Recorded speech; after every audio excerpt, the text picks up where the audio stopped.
June 13th, 2003. It's a hot Friday evening in Prince George's County, Maryland, a sprawling suburb on the edge of Washington, D.C. It's a fairly urban area. There's about 1 million people in Prince George's County. At 6 p.m., many of the commuters are heading home after working in the nation's capital. Lots of federal government workers lived in the suburbs of Prince George's County. It's more family-oriented and has more of a small-town feel. By 7 o'clock, one federal employee, LaToya Taylor, hasn't made it home yet. Hello? And her mother receives a troubling phone call. What? It was the daycare, and they were calling and saying, LaToya's late. She needs to pick the kids up. I understand. Let me try to call her. That immediately set off alarm bells. LaToya would never leave her children at daycare. She's always there, and if she can't be there, she always makes arrangements for somebody to get her children. Not even kind of just sending my mother a message going, hey, I'm gonna be late, or what have you, nothing. It was just very out of place. LaToya's mother tries repeatedly to contact her daughter. And it went to voicemail. So I called it again. And I'm like, LaToya, where are you? Baby, if you get this, give me a call. Let me know that you're okay. I'm gonna go and pick up the kids now. No one had heard from her. All of a sudden, LaToya was missing. 26-year-old LaToya Taylor was a hardworking single mother who came from a tradition of government service. Her mom was a police officer, so there was always police officer friends around, and it was just a lifestyle that she was accustomed to being around, and she enjoyed it. She started clerical when she first started working for the federal government, and then as she saw other job openings, she decided that she wanted to go after those positions. It was important for LaToya to be independent. She wanted to be able to handle her life her own way and take care of her business. And that's exactly what LaToya did. After years of clerical work, LaToya had landed an administrative job with the Internal Revenue Service. The IRS doesn't hire just anyone. They make sure they vet every employee. And for LaToya to have passed every interview, every application process was a big deal. She definitely wanted to be well off and have a life that she would feel comfortable for herself and her children. By 1998, LaToya was a proud mother of 2. And while the relationships with her children's fathers hadn't worked out, she was determined to give her kids everything. Everything she did was just in an effort to take care of her kids. She loved her children very much, like would do anything for her kids. She was just a great mom. She did her best to raise them and take care of them. But she wouldn't have to do it alone forever.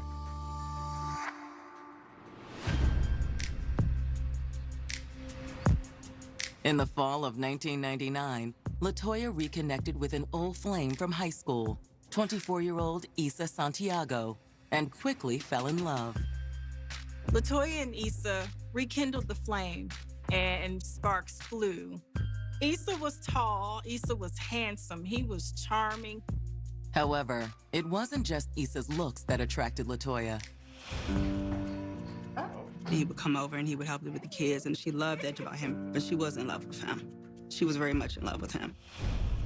There was definitely passion in the relationship that the two of them had together. They definitely had a fiery relationship. Ever since they were in high school, there was something about Issa that kept LaToya coming back for more. The couple's bond seemed solidified when LaToya and Issa welcomed a child of their own. In September 2002, they had a baby girl. She was beautiful. Issa and LaToya were proud parents. Even with a newborn, Issa and LaToya never took the next step in their relationship and lived separately while raising their daughter. and continuing their romance. While the situation came with challenges, it seemed to work for the couple. LaToya and Issa was just this bond that no one else could understand. They still wanted to be together, but just not every day. Is she asleep? From LaToya's perspective, she loved Issa, but she was not about to allow herself to be dependent on a man. She was one of the first of her friends to have her own home. LaToya was doing just fine. She didn't need to cohabitate to co-parent. That's just the type of person she was. Able to work on her own and not worry about anybody helping her. I gotta go. Okay. And while LaToya didn't worry about needing the help, Issa also wanted to provide for his daughter. He was there. He was willing to contribute financially. Even though LaToya managed on her own, she's not going to turn down child support. Oh. He was paying money underneath the table, if you will, not pursuant to a court order. He was giving LaToya money for diapers and help with daycare expenses. They seemed to have this oddly yet unique family. But on the evening of June 13th, 2003, this family would be ripped apart by a distressing phone call. She didn't make it home to get her kids.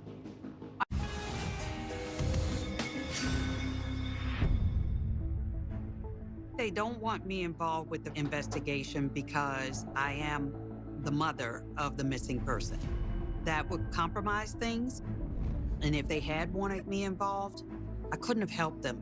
I really couldn't help them. I was a zombie walking around. I just could not believe that LaToya went missing.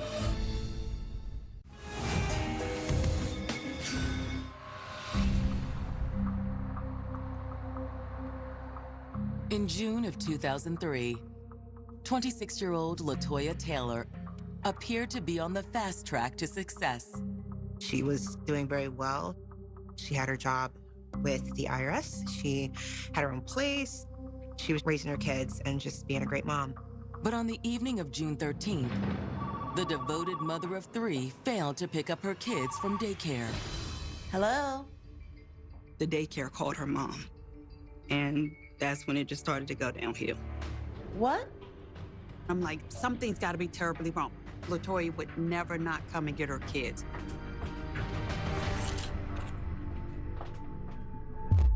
During the drive to pick up LaToya's children from daycare, her mother, herself an officer with Prince George's County PD, calls her commanding officer. Her mother actually was a Prince George's County police officer at the time, so she knew the proper procedures to get the resources going. Yes, could you go ahead and get that started for me? And I told my sergeant that I need someone to run by the subway station and check for her car.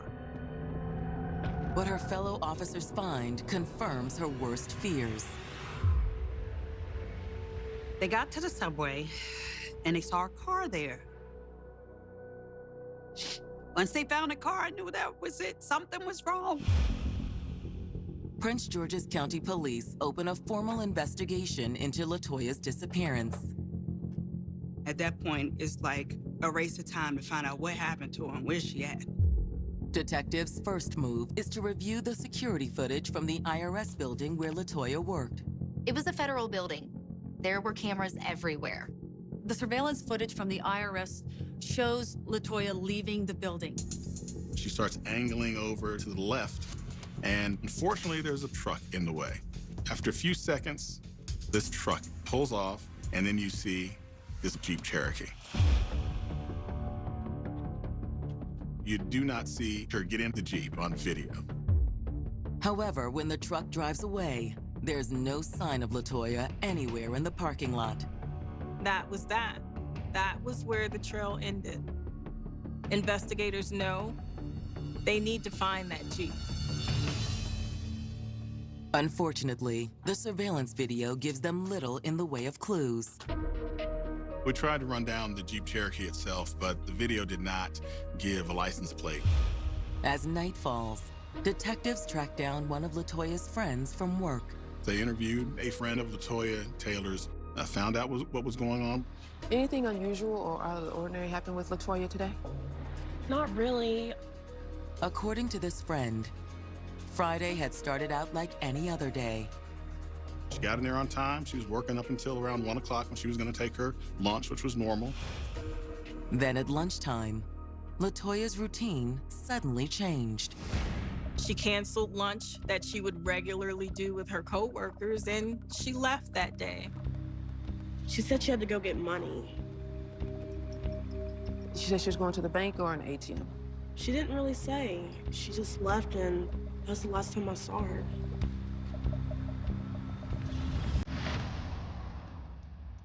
With the security footage and LaToya's coworker an apparent dead end, detectives reach out to LaToya's mother. They came out to my house. They just started trying to take reports, just trying to track her steps. I'm sorry, ma'am. We're doing everything we can. I know. It's still hard. We found surveillance footage of her leaving work, possibly getting into a Jeep. I don't know of anyone who owns one. Detectives knew they had to ask tough questions, but they needed to know if one of LaToya's exes would have wanted to harm her, maybe out of jealousy. LaToya's children's fathers would never have harmed a hair on her body. Is there anyone else in her life we should talk to? Isa Santiago, that's her boyfriend. Are they living together? No, their setup is very unusual. Unusual household. LaToya was fiercely independent. She wasn't in a hurry to have Issa move into her space, into her home, which she earned on her own. Detectives knew they needed to speak with him.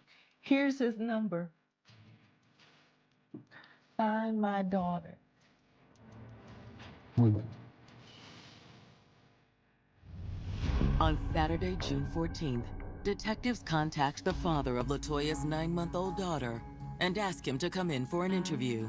When a woman goes missing, the first person the police are going to look at are the males that are closest to her.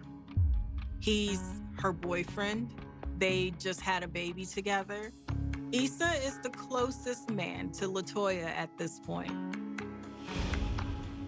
That afternoon, Issa Santiago arrives at the station and sits down with detectives. All right, thanks for coming in to talk to us, Mr. Santiago. No problem. Have you guys heard anything about Toya yet? Her mom called me. He's just as concerned as everybody else that she's missing. He told investigators he would do anything to help find where LaToya was. Now, when was the last time you saw LaToya? Last weekend. I went over to see my baby girl. And have you spoke to her since then? Yesterday morning. Called at work. Issa had just spoken to LaToya on the phone, and everything seemed normal. Everything was fine. And did she say anything about lunch plans? No. We just talked about our daughter. I was supposed to go see her this Sunday. So we and LaToya get along. Of course we do. He says they was on good terms. Everything is fine with them. You know, there's no problem with him and Toya. But you don't live together. No, we don't. Why is that? It's a little complicated. Tell us about it. What Issa tells detectives next adds an explosive new angle to the case. Investigators are shocked to find out that Issa is actually married. He also had this other life as well. And now detectives wanted to know, did the love triangle have anything to do with LaToya's disappearance? Hi, excuse me?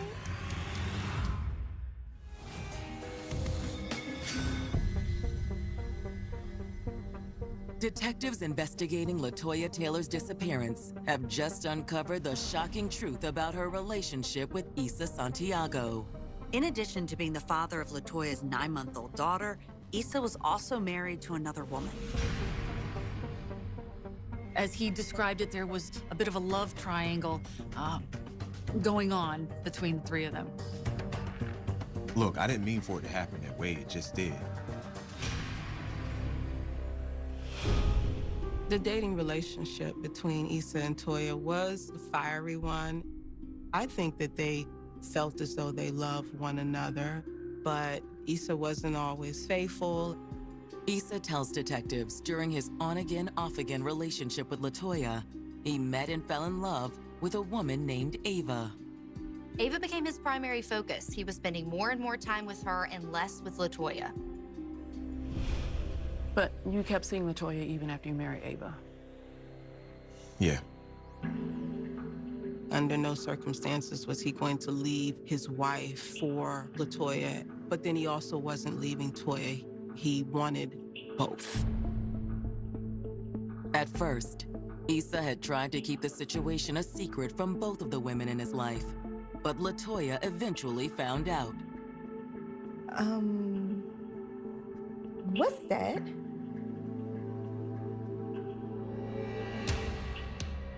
I need to talk to you. You serious right now? She was very upset. She had spent the latter part of her teenage years, the earlier part of her 20s, dealing with him.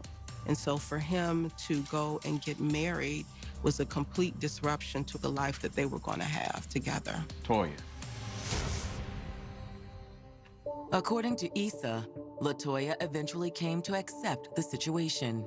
It's a tug of war where she wants to shut him out of her life and her relationship, but then she wants to keep that door open because she's in love with this man. LaToya and Issa's affair continued, although there was one person who was left in the dark.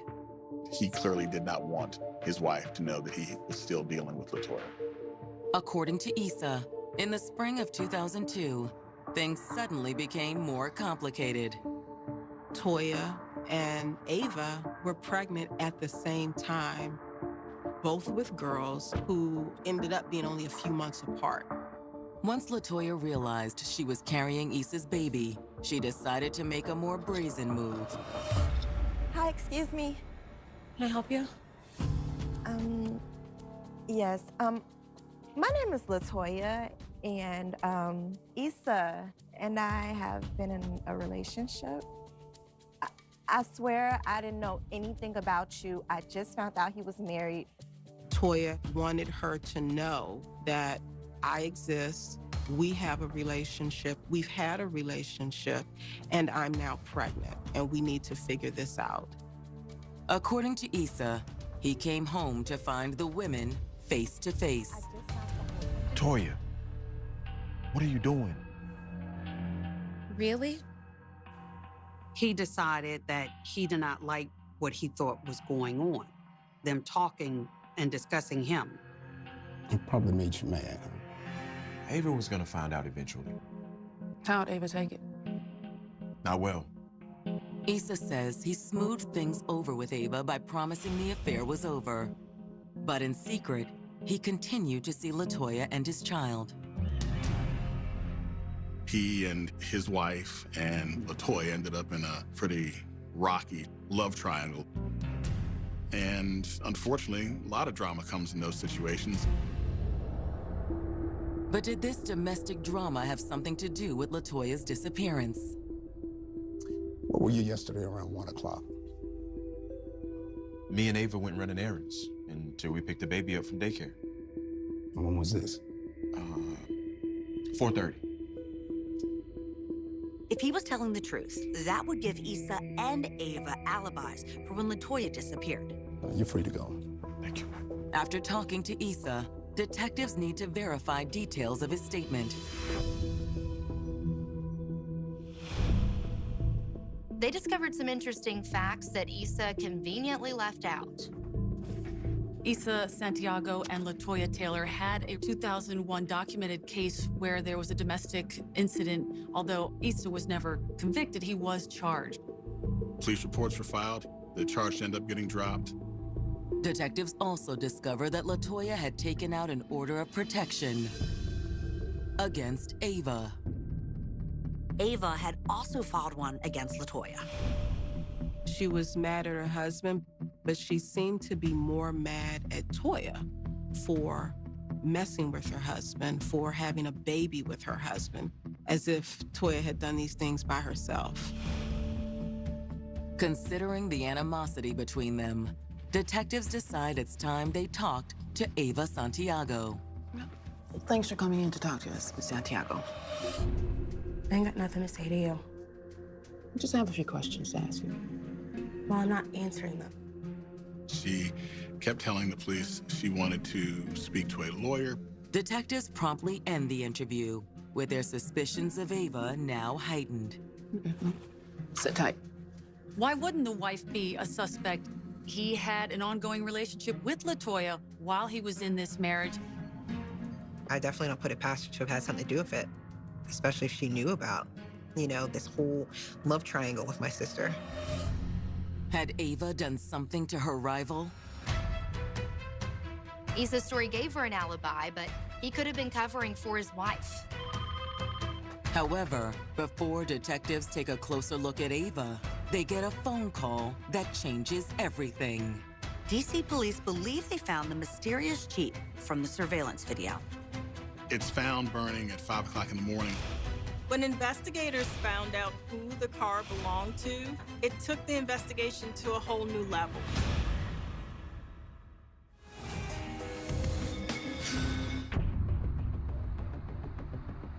Sunday, June 15th, 2003. It's been 48 hours since LaToya Taylor walked out of her office at lunchtime and disappeared. But detectives have just received a tip that could be the key to solving the mystery. DC police were called to the report of a vehicle fire on Spring Road in Northwest Washington. The burnt-out vehicle is a dark-colored Jeep. The Jeep matched the one in the surveillance footage that detectives believe LaToya got into before she went missing. There's no body. No one perished in the fire. Police run the Jeep's license plate through the registration database and make an alarming discovery. They're shocked to learn that it's registered to the Santiagos, Issa and Ava. The records also revealed that Issa recently reported the Jeep stolen. However, it's when the car was reported stolen that makes detectives take note. He didn't make the report until after they discovered the car on fire. Go figure. Issa told investigators that he drove home as usual, parked it. The next morning, he came out, and the vehicle was gone. Detectives working the LaToya Taylor case find that hard to believe. First, there was the fact that Issa and Ava owned a Jeep very similar to the one spotted when LaToya disappeared. And then, oh, wait a second. All of a sudden, his Jeep is stolen. And then, on top of that, it set a fire. There's not that much coincidence in the world. There just isn't. Detectives have the burned Jeep towed to the crime lab for analysis and immediately find more reason to doubt Issa's story. The ignition isn't what we call popped. The car wasn't hot-wired, anything of that nature. The forensic team also finds that some of the Jeep's interior survived the fire. Even though the Jeep was burned, it didn't burn up everything. In the back, we still had some carpet that you could get some good samples from. However, the forensic search fails to turn up any evidence of foul play. Tests didn't turn up any traces of blood or anything of that nature. Nothing to put LaToya in that vehicle. Detectives still don't know what happened to LaToya. They hope a subpoena for her phone records will generate a lead.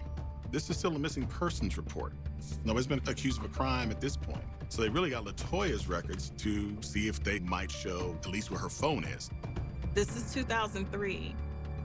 We didn't have the tracking that we know today. We're not talking about GPS-type locations. We're talking about what cell tower is the phone pinging off of.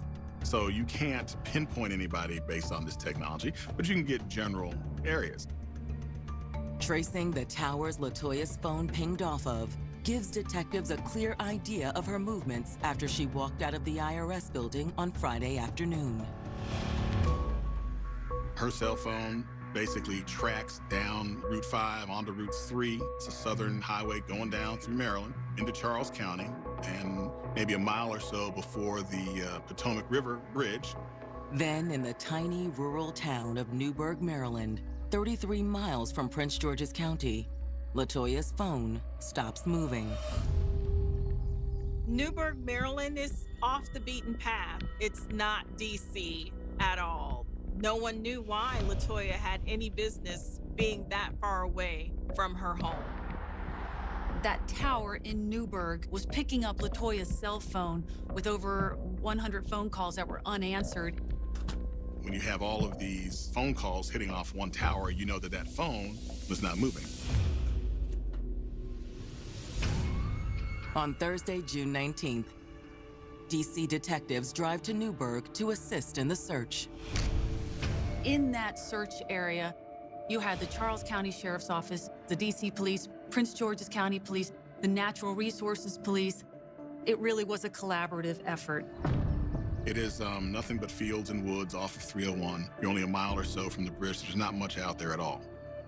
After hours of searching, one officer alerts the search team. I think I see something up here. It was back up off the road in a wooded area that no one would be in. He approached that area and ultimately found what was a decomposed body.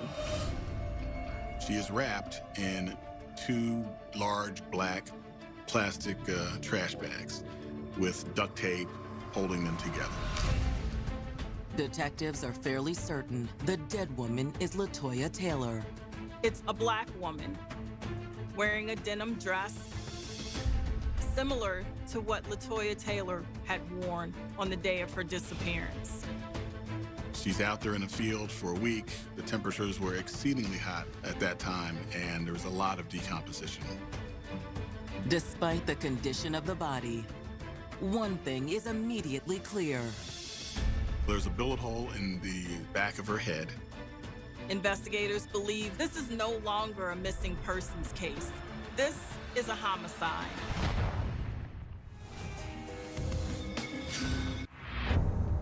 June 19th, 2003. In a field near Newburgh, Maryland, 33 miles from Prince George's County, police have just found the body of a woman they believe is missing mother of 3, LaToya Taylor. Detectives found her wrapped in garbage bags with a gunshot wound to her head. There are no shell casings. There are no bullets. There's only a body. The vegetation was mashed down, and it looked like a vehicle had maybe driven up to where the body was left.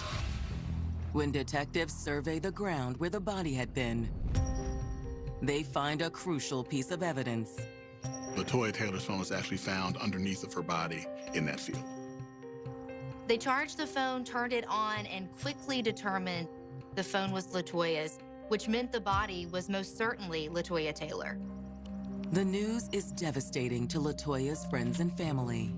It's bittersweet because we was able to bring her home, but it wasn't the way we wanted her to come home. I couldn't believe they just told me that my sister was not alive.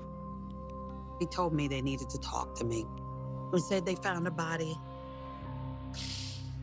I thought my world was over. The next day, the medical examiner performs an autopsy and finds no evidence of a struggle, nor any traces of the killer's DNA. But she does recover one potentially useful clue from LaToya's remains. The autopsy was able to find a couple of carpet fibers. Those carpet fibers were eventually compared to the carpet from the rear of the burnt-out Santiago Jeep, and they came back from the FBI as being consistent with fibers that were found in that Jeep. Those fibers proved that LaToya Taylor had been in that Jeep after she was killed. With this bombshell piece of forensic evidence, detectives turn up the heat on their main suspects: LaToya's boyfriend, Issa Santiago, and his wife, Ava. At that point, detectives weren't sure if Issa or Ava were behind the murder or if both were involved. Investigators get a search warrant to search the Santiago's home. We did do search warrants, which did not turn up a handgun. We didn't find anything. No handguns, no ammunition, no bloody clothing. Nothing to indicate they were involved in the homicide. Next, detectives turn their attention to the couple's alibi for the afternoon of the murder. Issa had told investigators that he and Ava had been running errands all day and they had picked up the baby together. But when detectives contact the daycare to see if Ava and Issa picked up their child together, his story collapses. According to people at the daycare, Ava had been alone. A call to Ava's employer reveals that the rest of Issa's story about running errands with her is also a lie. Ava's employer told investigators that she had been at work all day.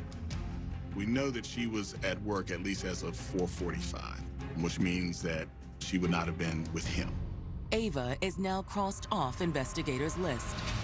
But if Issa wasn't with his wife, where was he? Hoping to track Issa's movements the afternoon LaToya was killed, detectives subpoena his cell phone records. Once you start looking at the phone records, then things really come into sharp focus. Because if you take a look at the location of Santiago's phone that he was using and LaToya Taylor's phone, you see both those phones basically at the same time marching down from Prince George's County into southern Maryland, both of them. The cell phones paint the picture that clearly Issa and my sister were together. Detectives track both phones all the way to the field outside Newburgh where LaToya's body was found. My sister's cell phone stays out there with her. His cell phone comes back. After comparing the phone records, detectives feel they have enough evidence to make an arrest. But it will take almost a year to get the warrant they need to bring Issa in. It wasn't until the grand jury handed down their indictment that the Maryland State Police were able to locate Issa and apprehend him. On May 24th, 2004, 11 months after finding LaToya's body, the authorities take Issa Santiago into custody. Issa did not put up a fight. He was brought into the Forestville barrack, and he invokes his right to an attorney. Look, I'm not saying anything. We don't need you to. What do you mean? LaToya was seen getting into a Jeep you own. We have forensic evidence that proves that she was in your car the day she died. And your phone put you in Newburgh where the body was found. It was you, Issa. Stand up. I want my lawyer. Stand up. Issa was ultimately charged with second-degree murder. Now that Issa Santiago is in jail, the question is whether or not prosecutors can keep him there. This is a circumstantial case, and circumstantial cases are always a problem. They didn't have any witnesses. They didn't have a murder weapon. And they didn't have a murder location. There was a real concern Issa Santiago was going to get off scot-free.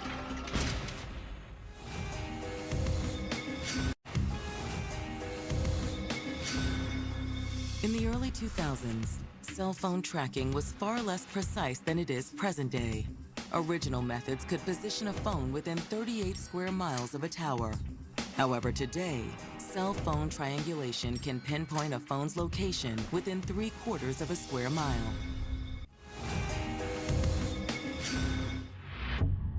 May 24th, 2004. Hands behind your back. Detectives arrest Issa Santiago for the murder of 26-year-old LaToya Taylor, the mother of his now 20-month-old daughter. When investigators finally arrested Issa, they wanted a solid case.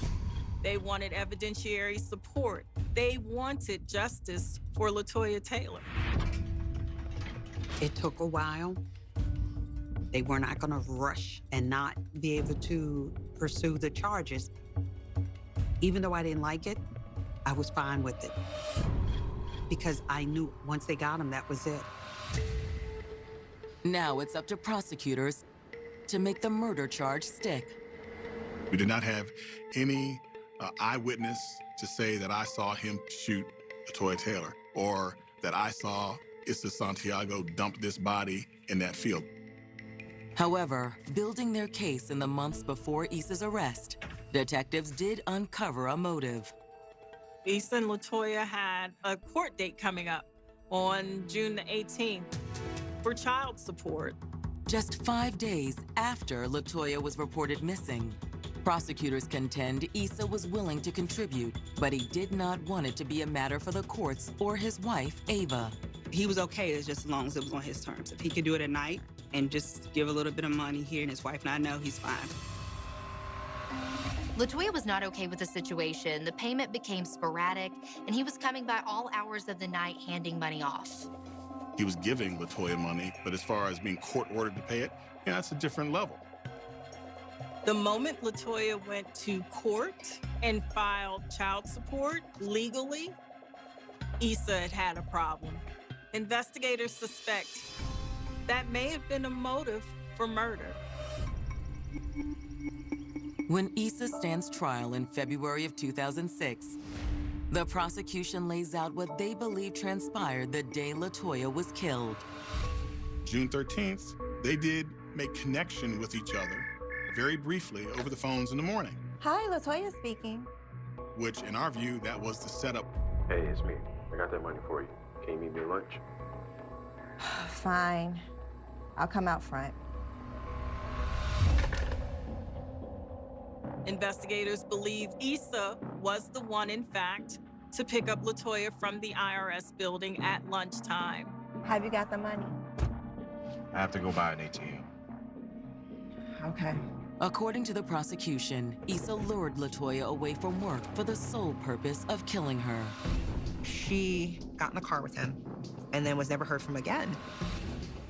He drove her somewhere, maybe under a bridge or some secluded area, wanting to talk about the court case. No one knew except for Issa. Serious? After all that I do for those kids, and you're gonna try to take me to court? You want to do right by our daughter? Then show up to court. Everything was fine until you filed those papers. No, look, Issa, I don't have time for this. Take me to work now. You know what? He cowardly puts a bullet in the back of her head. And then he goes into cover-up mode. He cleans up and he bags her up, puts tape around her to hold her there. He starts driving down to Charles County, dumps her body, and drives back up. According to prosecutors, the final piece of the puzzle was tracking the phones of both Issa and LaToya. The cell phones are aligned, going in the same path. It's a no-brainer that he was driving the vehicle that took my sister to this field where she was dumped at and left there. Prosecutors theorize that Issa must have disposed of the gun on the way back from Newburgh. Then, once back in D.C., after detectives started asking questions about LaToya's disappearance, Issa disposed of his Jeep, too. To back up their theory, prosecutors presented the jury with the tiny carpet fibers recovered from LaToya's body that matched the interior of Issa's Jeep. The forensics, the phone records, and the upcoming child support hearing all pointed to Issa as LaToya's killer. There's proof and then there's proof, right? There's just too much coincidence for any reasonable fact finders to say, well, maybe this, maybe that. Will the jury agree? On March 1st, 2006, the verdict is read. Issa was found guilty of second-degree murder. He was sentenced to 55 years. For LaToya's family, the possibility that Issa could ever be released falls far short of justice. I don't think that he should ever be allowed to come out. Part of me is still even more angry that he just absolutely refuses to admit to it and won't give the family some closure and tell us what happened. With the trial behind them, all LaToya's family can do is continue to try to pick up the pieces. Part of my heart was lost when I lost LaToya. It sounds crazy because I'm still breathing, but I stopped really breathing. I stopped really living. I've made it a point to kind of be closer to my family members and make sure that I kind of just treasure every moment and don't take anything for granted. There's still a part of me that just feels like I'm never gonna ever be the same person I used to be. She's supposed to be here.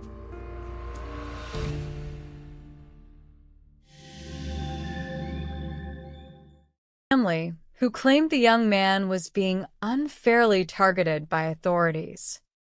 Seeking the truth, Quan Nell X arranged a private meeting with Tim Shepard at his apartment on Wednesday, March 21st. Inside the residence, Tim appeared. Deeply agitated and paranoid, Quan Nell X led Tim into the privacy of the bathroom and looked him directly in the eye, asking him plainly if he had harmed Tanisha. Under the weight of the moment, Tim broke down and offered a harrowing confession.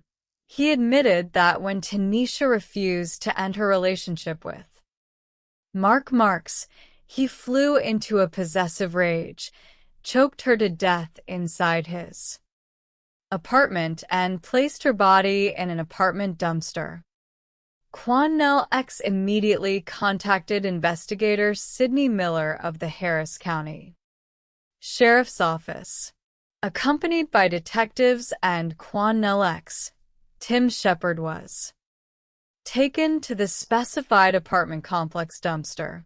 However, upon arrival at 5:30 in the afternoon on March 21st, investigators found the dumpster completely empty, having been serviced by sanitation trucks earlier that day. Faced with the staggering reality that Tanisha's remains had been transported to a massive regional landfill, authorities evaluated the logistical feasibility of a search. Experts estimated that sifting through the vast acreage of commercial waste would cost over $500,000 with minimal probability of recovery. In a heartbreaking display of grace and practicality, Tanisha's family requested that authorities not expend public resources on an impossible landfill search, choosing instead to focus on securing legal justice. Following his arrest, Tim Shepard invoked his constitutional right to counsel and ceased all cooperation to build an unassailable murder case without a complete body. Crime scene investigators conducted an exhaustive, microscopic search of Tim's apartment and patio using advanced forensic techniques. Investigators discovered minute biological evidence inside the apartment's garbage disposal unit, specifically enamel fragments positively identified by forensic odontology as belonging to Tanisha's teeth. Furthermore, search teams recovered charred bone fragments near the patio area where the intensive grilling had taken place. The physical evidence, coupled with witness statements regarding the relentless smoking grills and the intense chemical cleanup, allowed prosecutors to construct a clear picture of the crime. The grand jury returned a formal indictment charging Timothy Shepard with first-degree murder. The trial began on September 29, 2008, in a Harris County District courtroom. Prosecutors presented a detailed narrative, establishing that on the morning of March 15, 2007, Tim Shepard murdered Tanisha Stewart out of possessive rage. To conceal the crime and prevent detection, he dismembered her body, utilized outdoor grills to incinerate the remains over several days, and discarded the residue in commercial waste receptacles. Quan Nell X delivered powerful testimony detailing Tim's voluntary confession inside the apartment bathroom. To further establish premeditation and mindset, prosecutors called Tim's cousin, Nicholas Shepard, to the witness stand. Nicholas testified that in prior conversations regarding relationship conflicts, Tim had made explicit statements boasting that if a partner ever attempted to leave him, he would kill her, dismember her body, and destroy the evidence through burning. During the penalty phase of the trial, Tim Shepard took the stand in his own Defense, attempting to claim that Tanisha had initiated physical aggression with a household utensil and that he had acted in self-defense while blacking out. However, under sharp cross-examination regarding his precise actions following her death, Tim's callous demeanor alienated the courtroom. On October 2nd, 2008, the jury returned a unanimous verdict of guilty on the charge of first-degree murder. The court sentenced Timothy Shepard to 99 years of imprisonment in the Texas Department of Criminal Justice, the maximum penalty allowed by law. The conclusion of the trial delivered a profound sense of justice to Tanisha, Stewart's mother, siblings, and community, though her life was tragically cut short. Tanisha's legacy endured through the memory of her academic excellence, her vibrant kindness, and the unwavering dedication of her family and the justice system in honoring her memory. Act 1. Shadows on the Highway.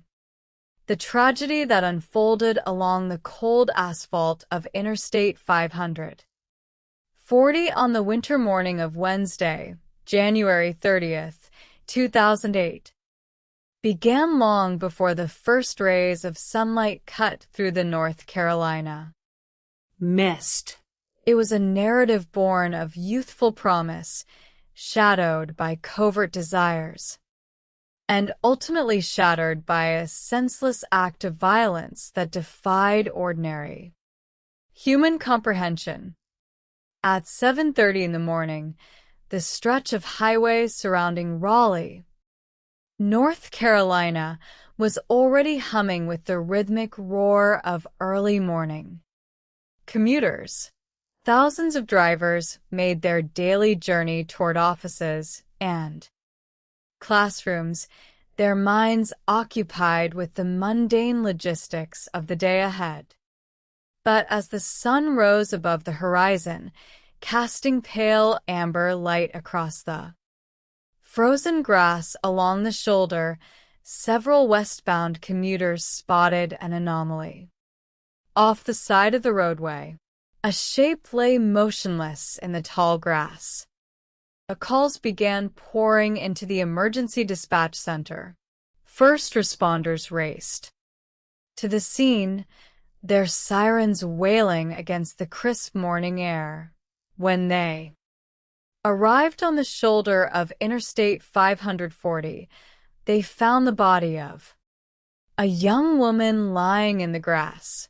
It took only a brief assessment to realize that medical intervention was far too late. She was declared deceased at the scene. Initial assumptions among arriving patrol officers leaned toward a tragic pédestrian accident. It was a busy highway after all, and struck pedestrians were not unheard of on major thoroughfares. However, as major crimes detectives approached the body to conduct a closer examination, the narrative shifted dramatically. This was no traffic casualty. The young woman had not been struck by a vehicle. She had been brutally and repeatedly stabbed. The physical reality of the scene was stark and horrifying. The victim had sustained dozens of sharp force injuries focused heavily around her face, neck, throat, and upper body. Her carotid artery and jugular vein had been severed, and her vocal cords had been cut by the blade.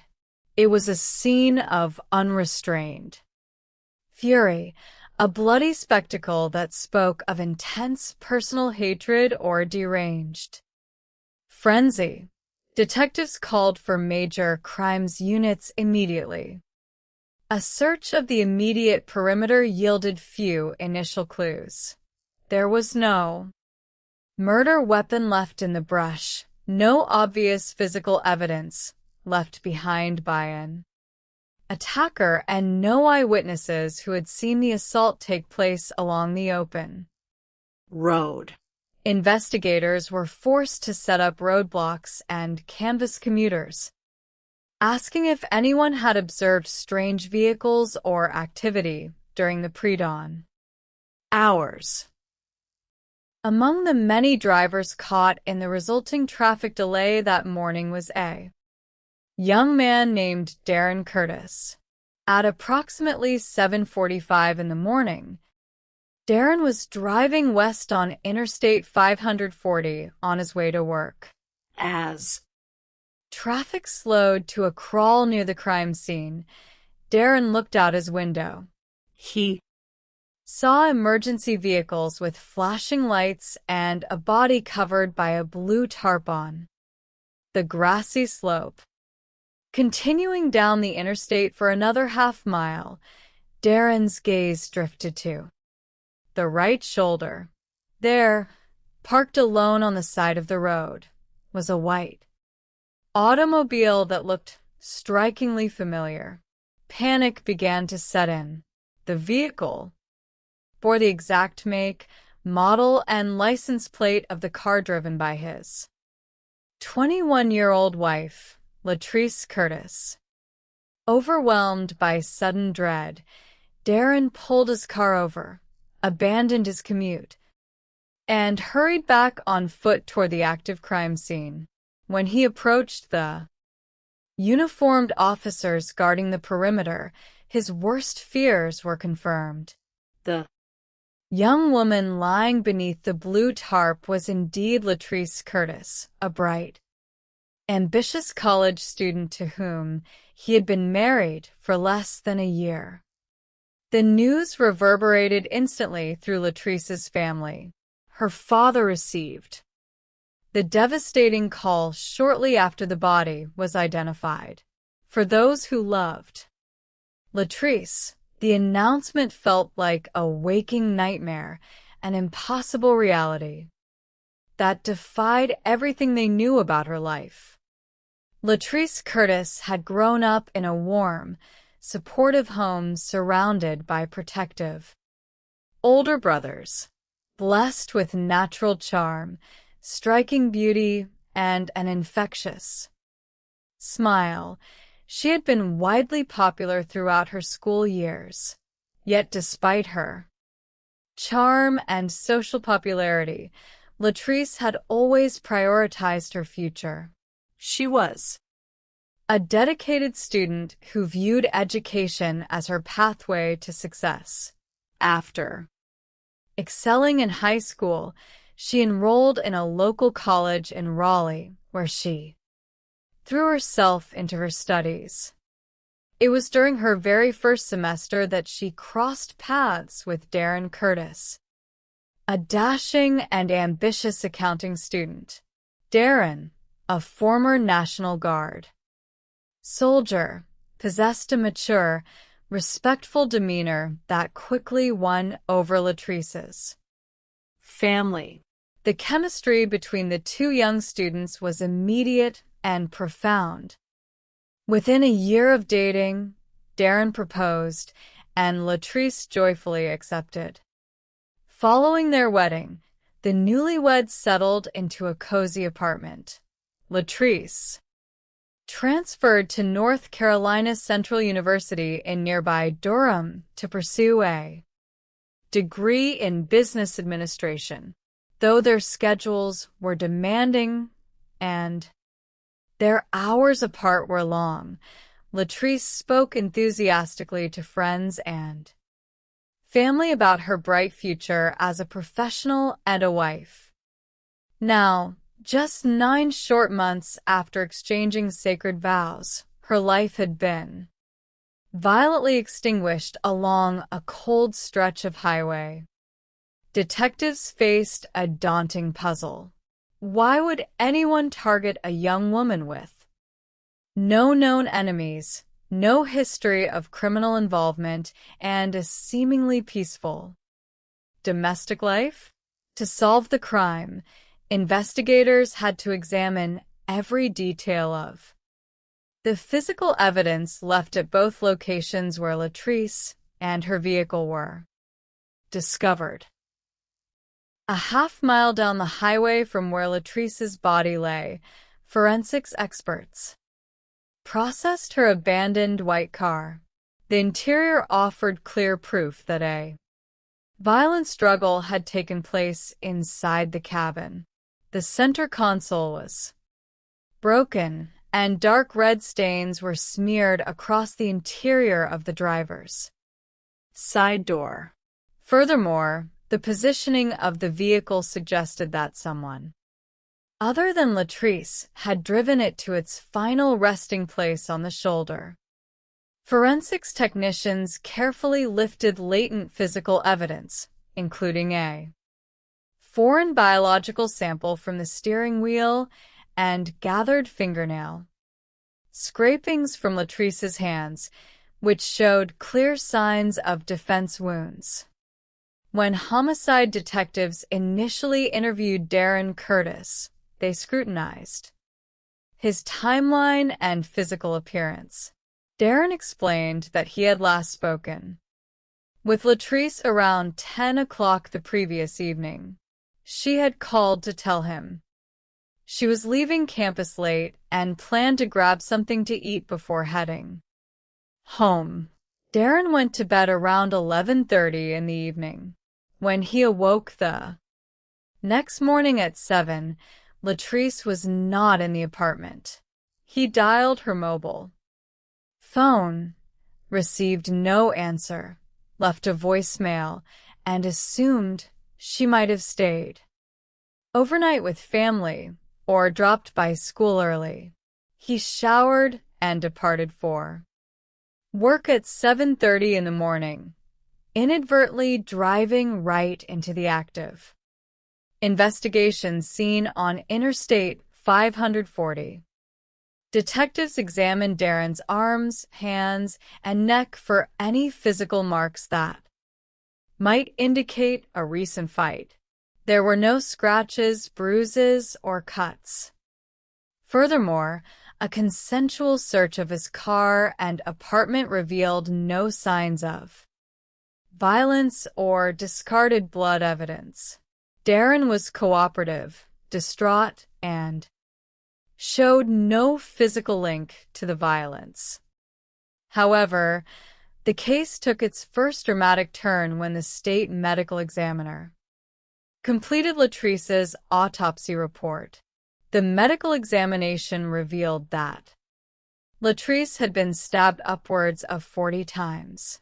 The primary cause of death was massive hemorrhage resulting from deep lacerations to her throat and chest. Crucially, the autopsy also revealed the presence of an intact, discarded condom within her body.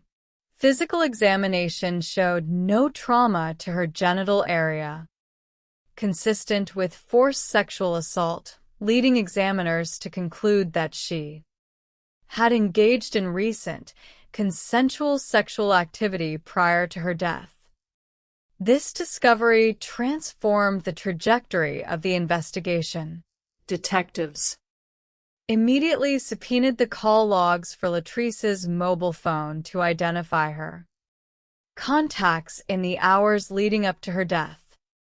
The call records validated Darren's statement regarding their 10 o'clock phone call the previous night, but the records also uncovered something Darren did not know. Around midnight on the night of her murder, Latrice had engaged in a series of urgent, back-and-forth phone calls with a mobile number registered to a man named Stephen Randolph. Investigators shifted their focus to identifying Stephen Randolph. They quickly learned that Randolph was a well-known figure at North Carolina Central University.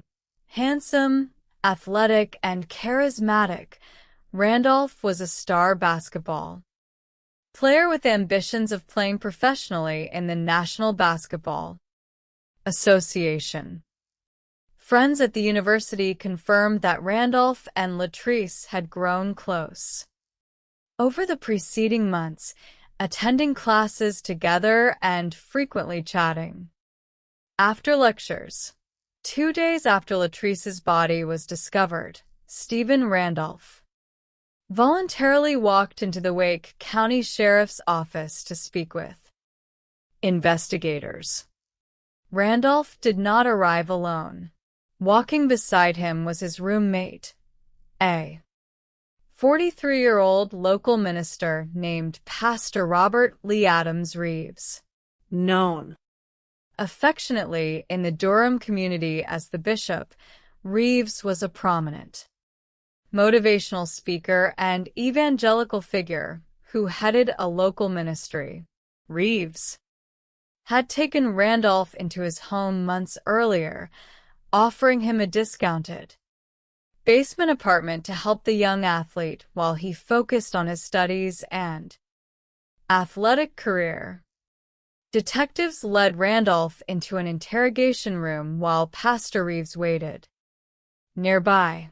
Initially, Randolph claimed that he and Latrice were merely classmates who studied together on occasion. But when detectives presented him with the phone records detailing the late-night calls and referenced the medical examiner's findings, Randolph altered his statement. He admitted that his friendship with Latrice had evolved into a secretive, passionate affair. He stated that on the night of Tuesday, January 29th, Latrice had visited his apartment around 8 o'clock in the evening, where they engaged in consensual intimate contact. During the encounter, the condom became trapped inside her body. Randolph claimed they tried unsuccessfully to retrieve it, and Latrice eventually left his apartment around 10 o'clock in the evening, saying she would address the issue at home.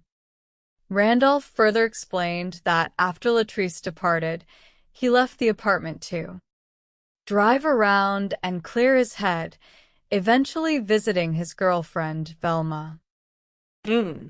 Shortly midnight, Latrice began calling his mobile phone repeatedly in a state of panic, worried about the potential health consequences and the risk of pregnancy. Randolph insisted that he attempted to calm her over the phone and maintained that he had nothing to do with her violent death. Detectives recognized a potential motive for an aspiring professional athlete on the verge of potential athletic contracts, an unexpected pregnancy resulting from an extramarital affair could represent a significant personal complication. Furthermore, when detectives interviewed Pastor Reeves, the minister mentioned that Randolph owned a collection of decorative knives and martial arts swords stored in their shared home. Investigators executed a search warrant for Randolph's apartment and vehicle. However, forensic teams found no blood, no physical evidence linking him to the assault, and no missing knives from his collection. Meanwhile, Randolph's girlfriend, Velma Newton, confirmed that Randolph arrived at her home around 10 o'clock that evening and stayed until 1 o'clock in the morning, covering the majority of the time frames surrounding Latrice's calls. Velma Newton also disclosed a strange series of events that had occurred in the weeks leading up to the murder. Both she and Randolph had been receiving persistent, threatening anonymous phone calls from a blocked number. The caller warned Randolph to stop his personal activities and threatened his athletic future. On one occasion, Randolph had walked out to his car to find that all 4 of his tires had been deliberately slashed. While detectives were analyzing these anonymous threats, a critical break in the case arrived from an unexpected source. State Trooper Isaac Cooper. Trooper Cooper contacted major crimes detectives after hearing details of the ongoing homicide investigation. He reported that on the night of the murder, at approximately 1:30 in the morning on Wednesday, January 30th, he was patrolling Interstate 540 checking for disabled vehicles. Along the eastbound shoulder, he had spotted a parked vehicle with its hazard lights flashing. On the opposite shoulder, facing westbound, he noticed a second vehicle also sitting with its hazard lights blinking. Trooper Cooper pulled up behind the eastbound vehicle to offer assistance, but found it unoccupied before he could cross the median to check the westbound car, which matched the description of Latrice Curtis's white sedan. He was dispatched to an urgent traffic call nearby. However, Cooper had already run the license plate of the unoccupied eastbound car through dispatch. The registration came back not to Stephen Randolph, but to Pastor Robert Lee Adams Reeves. The revelation sent shockwaves through the investigative team. Why was the respected pastor's vehicle parked on the shoulder of Interstate 540 at 1:30 in the morning, directly across from where Latrice Curtis's car was found sitting with its hazard lights on? Detectives brought Pastor Robert Reeves back in for formal questioning. When asked about his vehicle's presence on the highway that night, Reeves denied driving onto the interstate. He claimed he had attended a church service earlier that evening, returned home, and remained there all night. He suggested that Stephen Randolph must have taken his car without his knowledge, as Randolph had access to a spare set of keys. To verify Reeves' alibi, detectives interviewed his sister, Willa Mae Thorpe, who shared the house with Reeves and Randolph. Willa Mae stated that she had attended the very same church service Reeves claimed to have attended, and she was certain her brother was not present at the service that night. While questioning Reeves, detectives noticed deep, fresh scratches and abrasions along his hands and forearms. When asked to account for the injuries, Reeves claimed he had sustained them while moving a heavy wooden desk backward with Stephen Randolph a day earlier. Detectives re-interviewed Stephen Randolph regarding the desk story. Randolph flatly contradicted the pastor, stating that they had moved a small piece of furniture without incident and that Reeves had sustained no injuries during the task. Furthermore, Randolph revealed a deeply disturbing encounter that had taken place inside his basement apartment weeks earlier. Randolph stated that after Latrice had visited the apartment on a previous occasion, Pastor Reeves had entered his bedroom unexpectedly.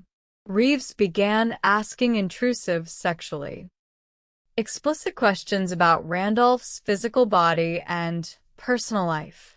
Randolph alleged that Reeves ultimately propositioned him, offering to waive his monthly $300 rent if Randolph would engage in sexual acts with him. Randolph had forcefully rejected the proposition, after which Reeves apologized and left. Acting on this new testimony, detectives subpoenaed Pastor Reeves' mobile phone records. The call logs provided definitive proof. The blocked anonymous, threatening calls made to Randolph and his girlfriend Velma Newton had been placed directly from Pastor Reeves' personal cell phone. A deeper background check into Robert Lee Adams Reeves uncovered a hidden, dark history beneath his public persona as a charismatic community minister and motivational speaker lay a history of undisclosed, predatory sexual behavior toward young men. Forensic lab results provided the final, decisive link. Biological evidence collected from the interior driver's side door of Latrice Curtis's white sedan was analyzed by the state crime lab. The DNA profile matched a mixture of two individuals, Latrice Curtis and Pastor Robert Lee Adams Reeves.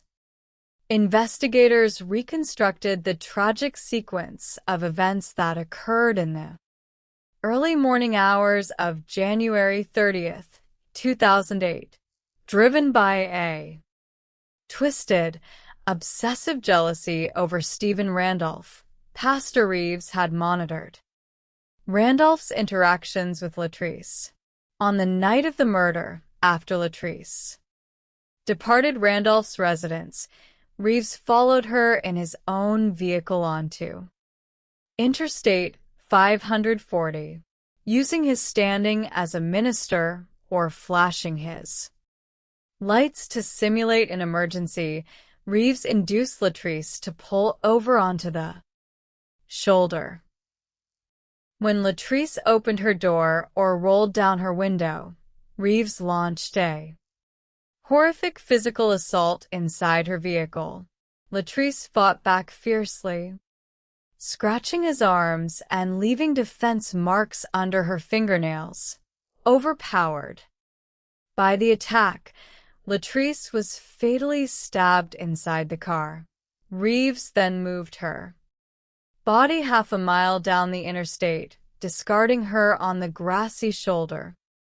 Before returning to his vehicle, which had stalled or been left running across the highway with its hazard lights flashing, the exact scene observed by Trooper Cooper at 1:30 in the morning. On February 2nd, 2008, law enforcement officially arrested Pastor Robert Lee Adams Reeves and charged him with first-degree murder. The trial began on September 29, 2009, in Wake County courtroom.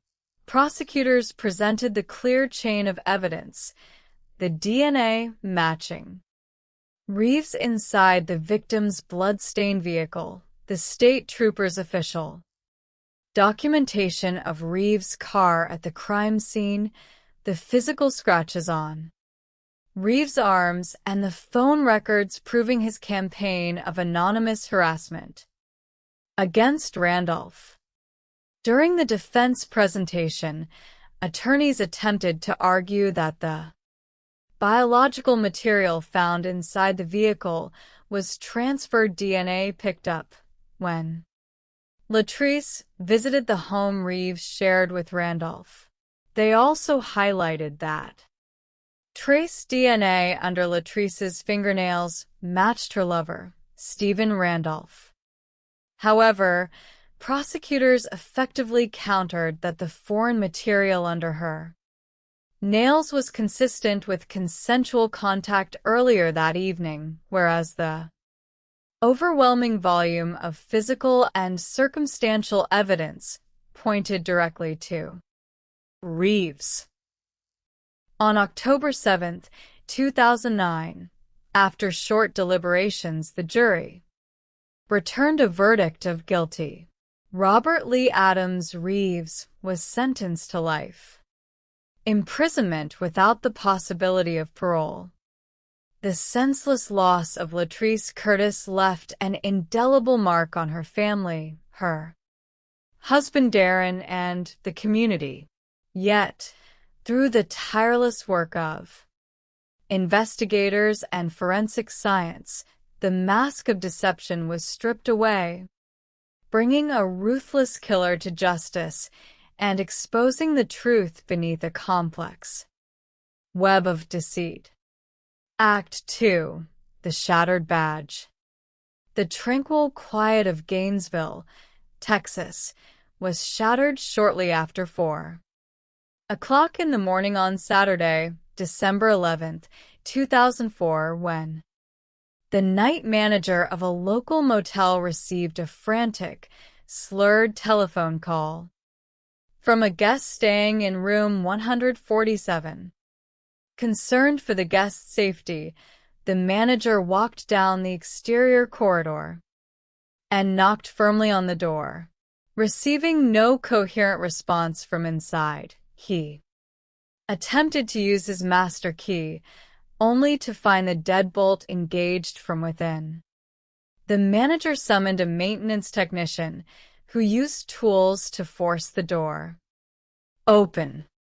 Stepping into the dimly lit room, the men discovered a scene of chaotic devastation. Lying crumpled on the carpet near the bed in a near-fetal position was a middle-aged woman.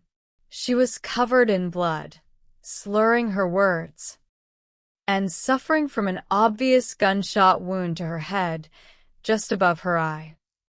Lying on the carpet beside her was a small .25 caliber semi-automatic handgun.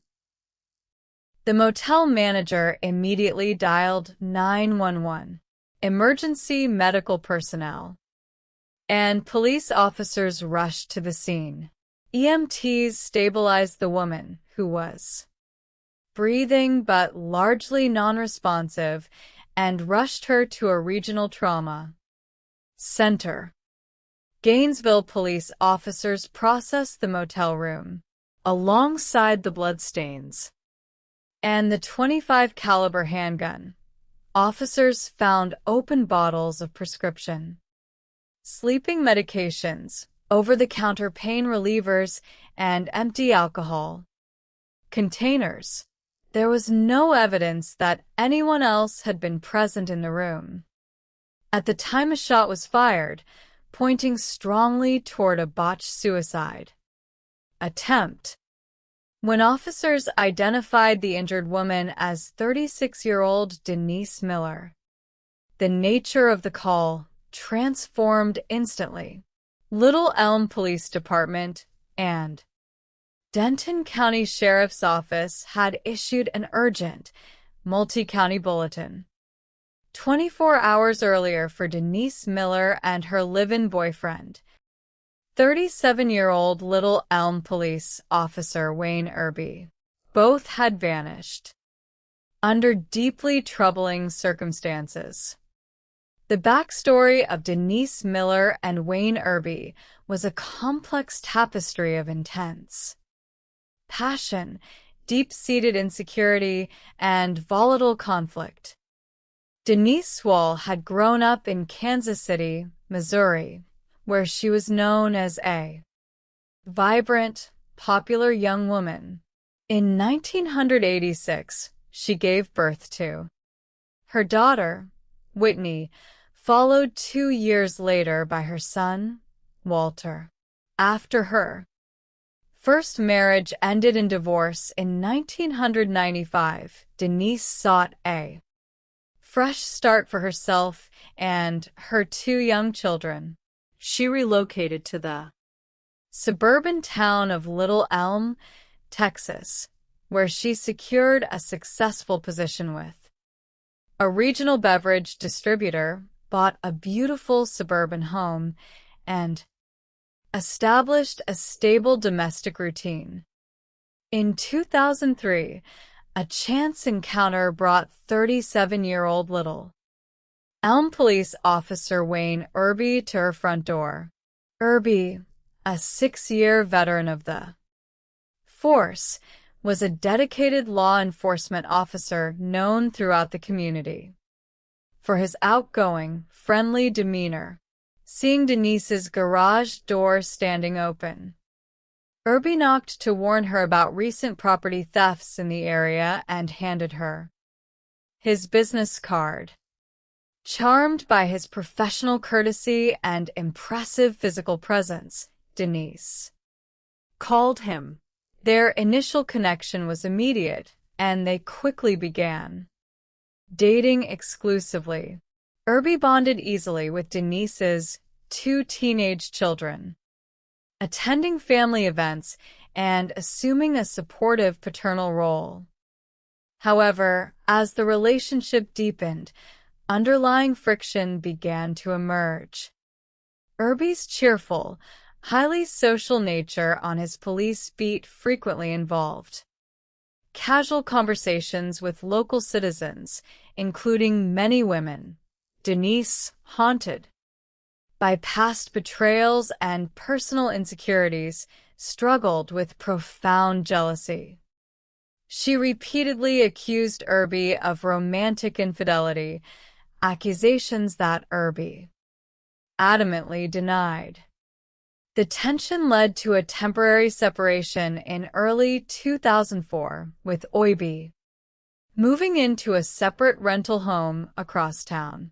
Yet when Denise unexpectedly lost her corporate job in November of that year, Irby stepped in to offer financial and emotional support, seeking to rebuild their bond. The couple reconciled, and Irby moved back into Denise's suburban residence while continuing to maintain the lease on his rental house. Despite their reconciliation, the fundamental issues of trust remained unresolved. The crisis broke on Friday morning, December 10th, 2004, at 6:00 in the morning. Officers gathered in the Little Elm Police Department briefing room for their morning shift change. Wayne Irby, a notoriously punctual officer who bled blue, failed to report for duty. Repeated phone calls to his mobile phone went straight to voicemail. By noon, Police Chief Waylon Rhodes dispatched officers to perform a welfare check at the home Irby shared with Denise Miller. Responding officers found the residence quiet, with no vehicles in the driveway and all doors secured. Detectives then contacted Denise's daughter, Whitney. Whitney reported that she had not seen her mother or Wayne since the previous evening. She recalled receiving a strange telephone call from her mother around midnight, in which Denise stated she was out running errands, told Whitney she loved her, and instructed the children to prepare themselves for school the next morning.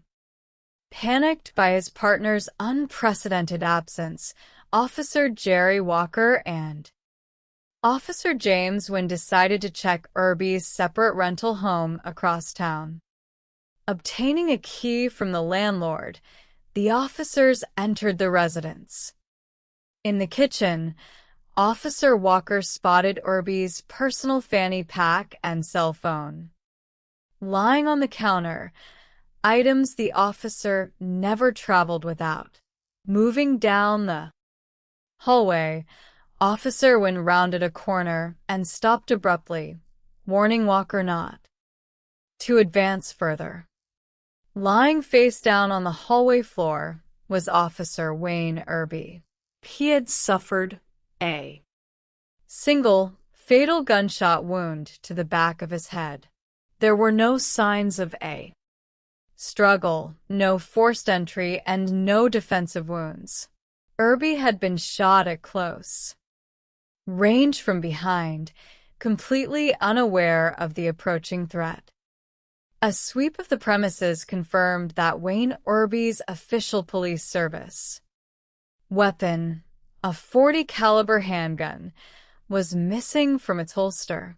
Denise Miller was nowhere to be found.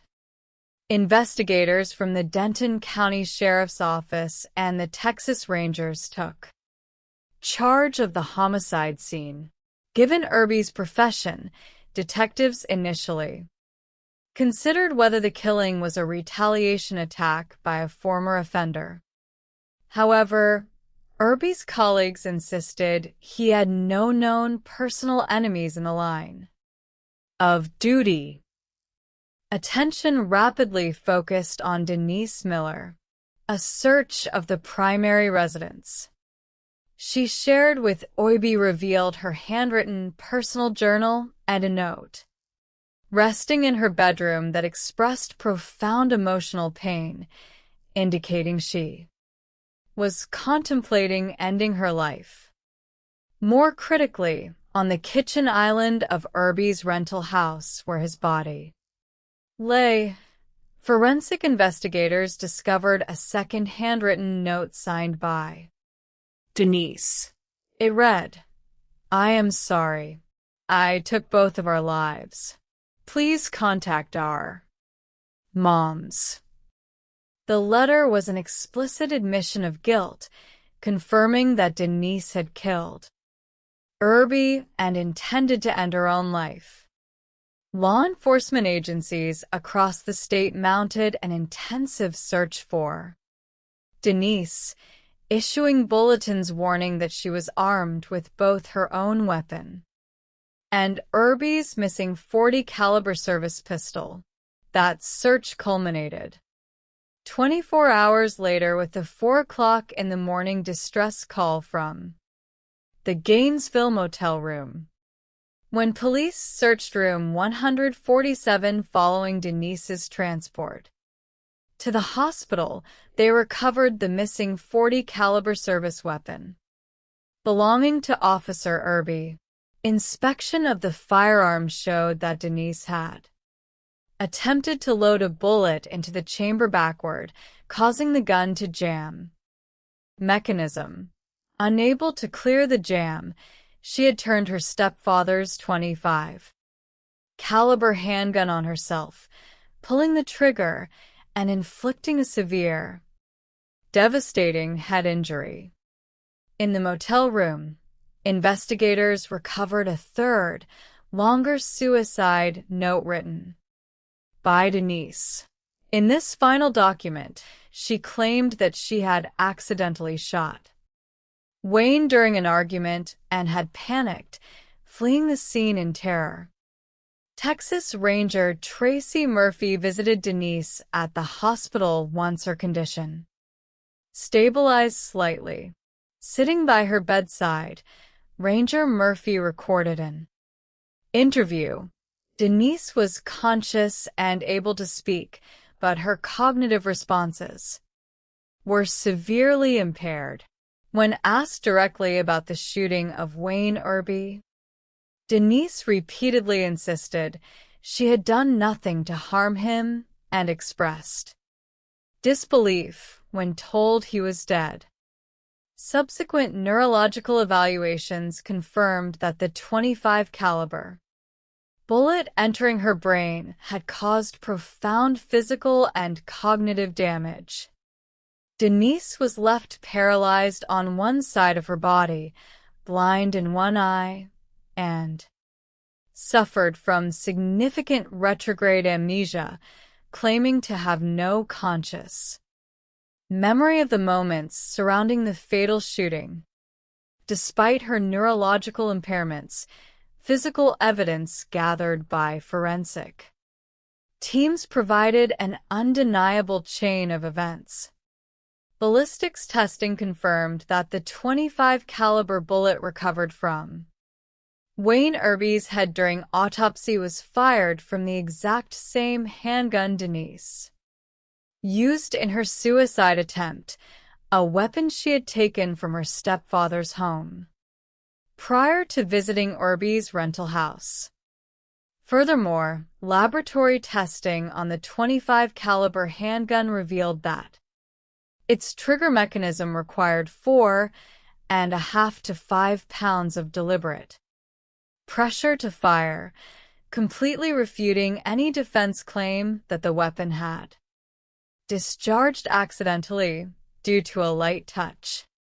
Investigators reconstructed the final hours of Wayne Irby's life. On December 9th, 2004, Irby had informed close friends that he was officially ending his relationship with Denise and moving back into his rental house.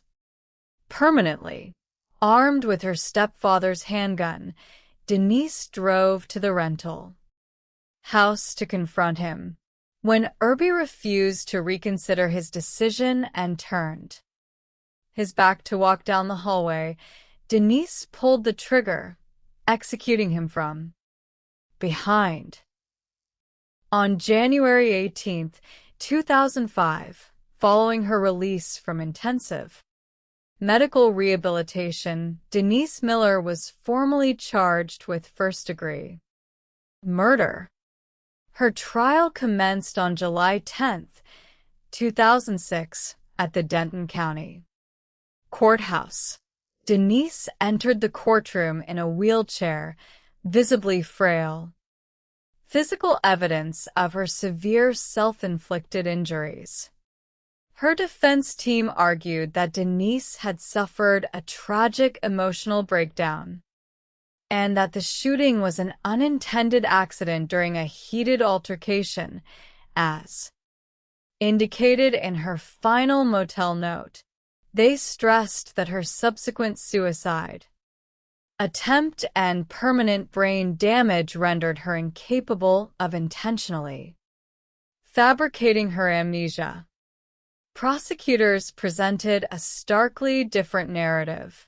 They emphasized the deliberate steps Denise had taken, taking a concealed firearm to the meeting, firing a bullet directly into the back of an unsuspecting victim's head, stealing his duty weapon, leaving written confession notes, fleeing the scene without summoning medical assistance, and attempting to load his service weapon to execute herself. On July 12, 2006, after deliberating for less than 1 hour, the jury returned a verdict of guilty on the charge of first-degree murder. At the sentencing phase, considering her severe physical disabilities and the absence of prior criminal record, the jury opted against a death sentence, handing down a punishment of 62 years in state prison. The tragic case of Officer Wayne Irby and Denise Miller served as a somber reminder of the devastating consequences of unchecked obsession and domestic violence. Through the meticulous work of crime scene investigators and ballistics experts, justice was ultimately rendered for a fallen officer. Act 3. Unmasking the Deceiver. On Wednesday, March 21, 2007, at 5:30 in the afternoon, investigators Sidney Miller of the Harris County Sheriff's Office sat in an unmarked police vehicle driving through a northern suburb of Houston, Texas. In the back seat sat 2 passengers who were guiding detectives toward a specific residential location. 6 days earlier, on Thursday, March 15, 2007, a 19-year-old college freshman named Tanisha Stewart had vanished without a trace during her spring break vacation. Following the passenger's directions, investigator Miller pulled into the rear parking lot of a large apartment complex and stopped alongside a commercial waste dumpster. The passenger pointed directly at the metal bin. Investigator Miller and his partner stepped out of the vehicle and lifted the heavy plastic lids.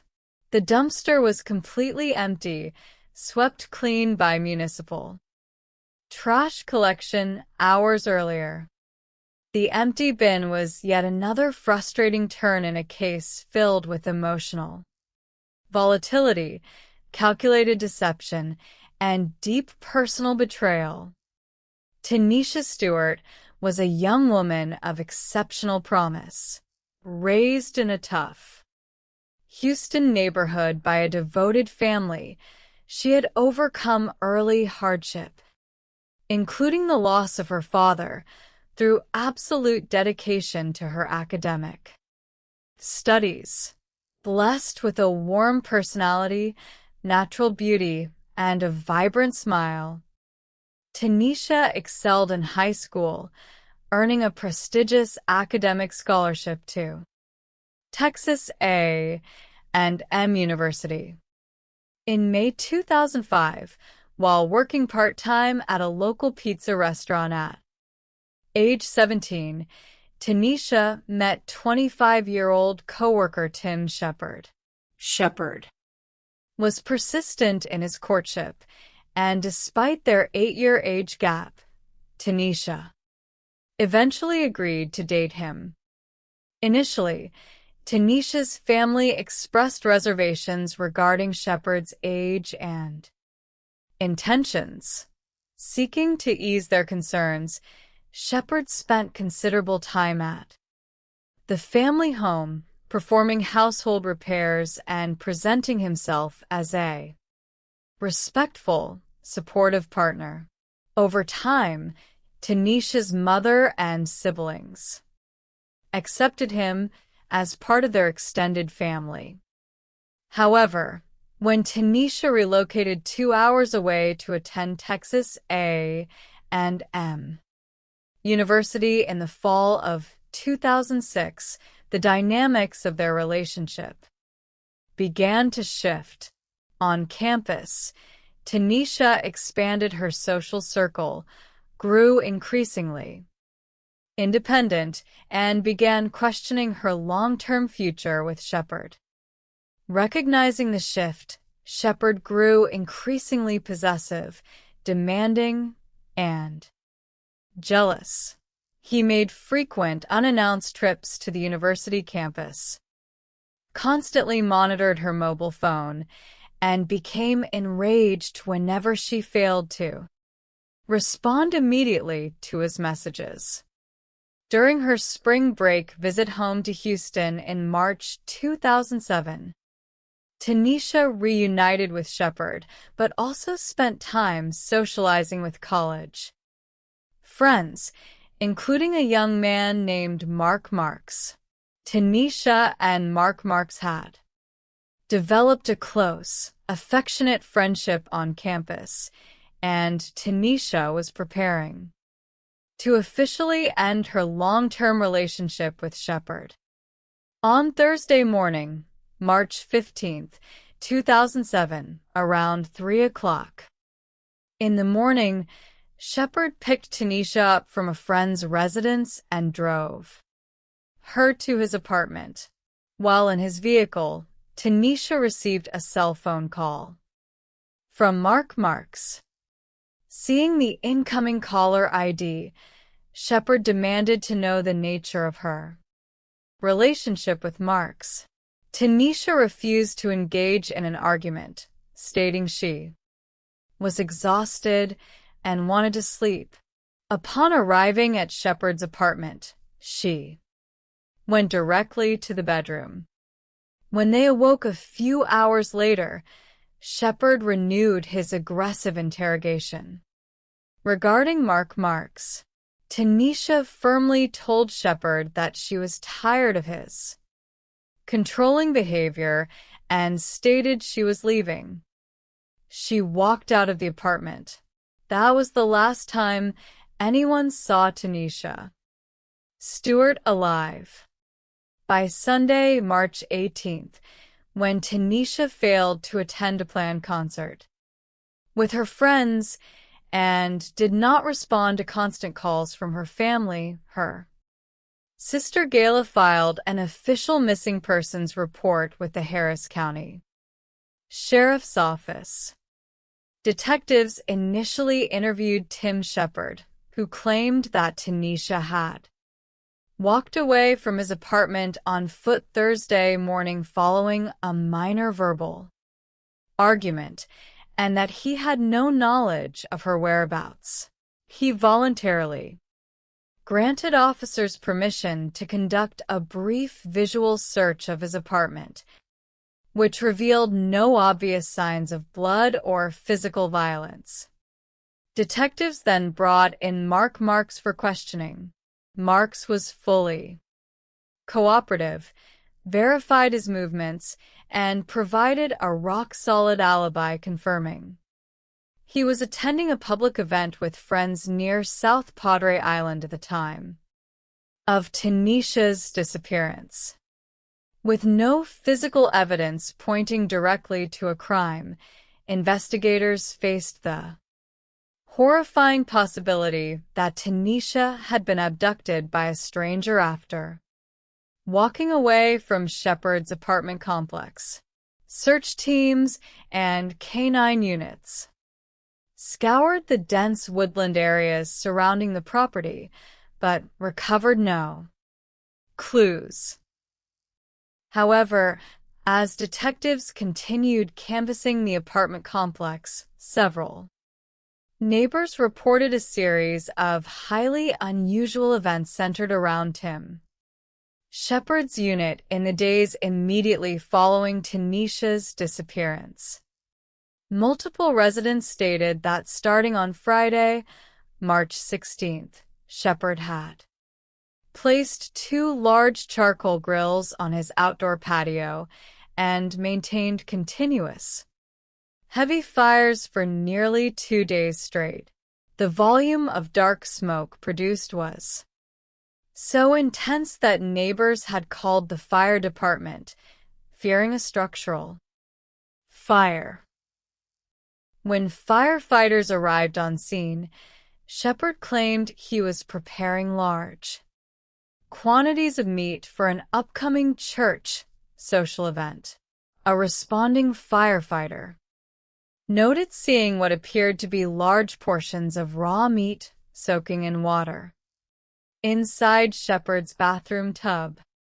Furthermore, another neighbor reported seeing Shepard pouring industrial quantities of liquid bleach across his concrete patio floor, scrubbing the area so aggressively that the chemical fumes burned her eyes.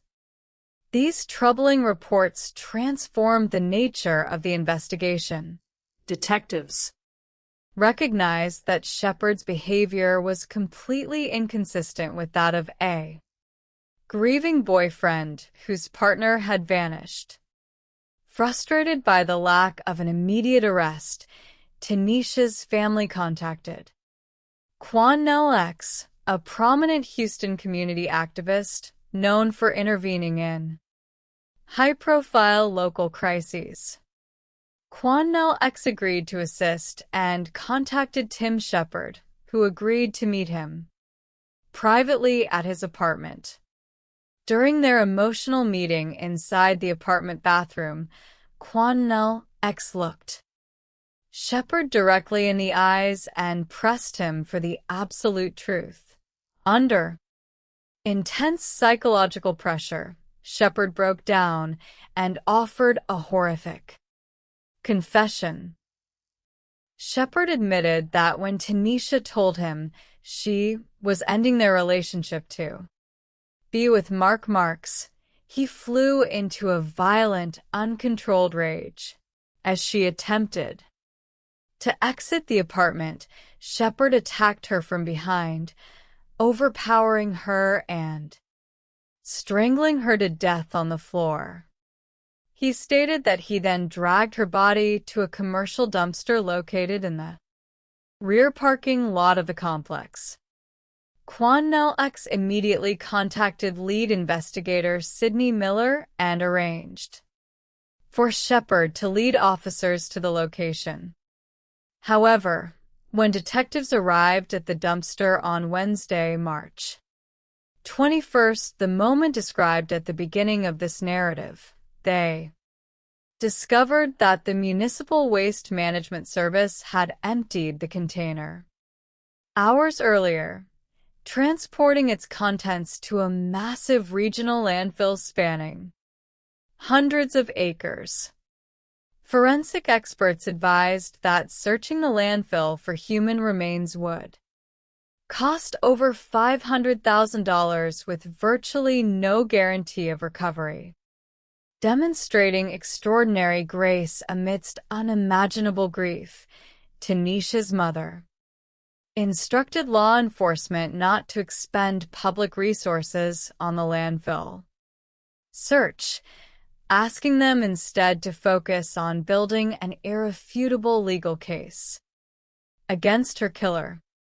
Following his initial admission to Quan X, Shepard invoked his constitutional right to legal counsel and refused to answer further police questions. To secure a murder indictment without a primary body, forensic teams executed an exhaustive, multi-day crime scene investigation inside Shepard's apartment and on his patio. Using specialized biological reagents and advanced forensic light sources, technicians detected trace human biological evidence that had survived Shepard's aggressive bleaching efforts. In the patio area near where the grills had been positioned, forensic technicians recovered small, charred bone fragments. Inside the kitchen plumbing, tucked deep within the mechanics of a sink garbage disposal unit, crime scene investigators recovered a tiny fragment of dental enamel. Subsequent laboratory DNA and dental comparison testing confirmed that the enamel fragment matched the dental profile of Tanisha Stewart. The physical evidence painted a terrifying picture. After strangling Tanisha, Shepard had systematically dismembered her body inside his apartment, utilized his outdoor charcoal grills over 48 hours to incinerate her remains, flushed trace elements down the sink disposal, and discarded the remaining ash in the dumpster. On March 22, 2007, Tim Shepard was formally indicted by a Harris County grand jury on the charge of first-degree murder. The trial began on September 29, 2008 in a Houston courtroom. Prosecutors presented a formidable circumstantial case, anchoring their presentation on the recovery of Tanisha's dental enamel from the garbage disposal, the testimony of neighbors regarding the continuous smoke and chemical bleaching, and the compelling testimony of Quan X detailing Shepard's voluntary confession. Crucially, the prosecution called Shepard's cousin, Nicholas Shepard, to the witness stand. Nicholas provided devastating testimony, disclosing that during a conversation months prior to the murder, Shepard had declared that if Tanisha ever attempted to leave him for another man, he would kill her, dismember her body, and burn the remains so that she could never be found. During the penalty phase of the trial, Shepard took the witness stand in a desperate attempt to claim self-defense. He alleged that Tanisha had attacked him with a knife during their argument and that he had accidentally choked her while defending himself. However, under sharp cross-examination by the prosecutor, Shepard's cold demeanor was fully exposed. When asked directly about his disposal of her remains on the patio grills, Shepard coldly corrected the prosecutor, clarifying, "No, I put her in the smoker." The chilling statement eradicated any lingering doubt regarding his calculated cruelty. On October 2, 2008, the jury found Tim Shepard guilty of first-degree murder and sentenced him to 99 years in state prison. The maximum penalty allowed under law. Though Tanisha Stewart's life was tragically cut short at 19, the unwavering determination of her family, community leaders, and forensic investigators ensured that her killer was exposed and brought to justice, honoring the memory of a bright, extraordinary young woman whose light could never be extinguished by darkness. In analyzing these three profound cases, a clear thematic thread emerges across distinct geographical settings and personal backgrounds. In each instance, a perpetrator attempted to construct an elaborate illusion, a respected pastor, feigning ignorance on a dark highway, a distressed girlfriend claiming an accidental discharge in a motel room, or a jealous partner orchestrating a false story of a missing person while operating a patio grill. Yet in every case, the meticulous application of forensic science combined with relentless investigative work and community courage successfully dismantled the facade. Justice prevailed over deception, affirming the sacred value of human life and ensuring that truth remains the ultimate arbiter in the court of law. The Chronicles of Justice and Truth. Part 1. Shadows on the Highway. Chapter 1. A Life Full of Promise. In the heart of North Carolina, where the pines stretch tall against the southern sky, Latrice Curtis grew up encircled by the protective warmth of a loving family. As the only daughter in a household filled with energetic older brothers, she occupied a uniquely cherished place. Her upbringing was defined by gentle affection and encouragement. Blessed with radiant good looks, a striking smile, and an open, warm demeanor, Latrice possessed an innate ability to connect with anyone she encountered. She was a natural conversationalist, walking into a room and instantly putting others at ease. Yet beneath her charming personality lay a fierce determination to build a meaningful future through higher education. While many of her high school peers were easily distracted by social pursuits, Latrice prioritized her academic ambitions. She understood that dedication in the classroom was the key to unlocking her potential. Her hard work yielded impressive results when she earned acceptance into a respected local college in Raleigh during her very first semester, while navigating the unfamiliar halls of higher learning. Her path crossed with a dashing young man named Darren Curtis. Darren, an ambitious accounting student and former National Guard soldier, carried himself with a quiet maturity and respectfulness that set him apart. Their initial meeting was simple and unpretentious. Spotting Latrice seated alone, Darren politely asked if he might join her. A casual conversation regarding their psychology coursework quickly revealed a deep mutual chemistry. Darren was respectful, grounded, and genuinely interested in Latrice's aspirations. When Latrice introduced Darren to her family, his military background, polite demeanor, and obvious devotion to her won over her protective brothers and her father.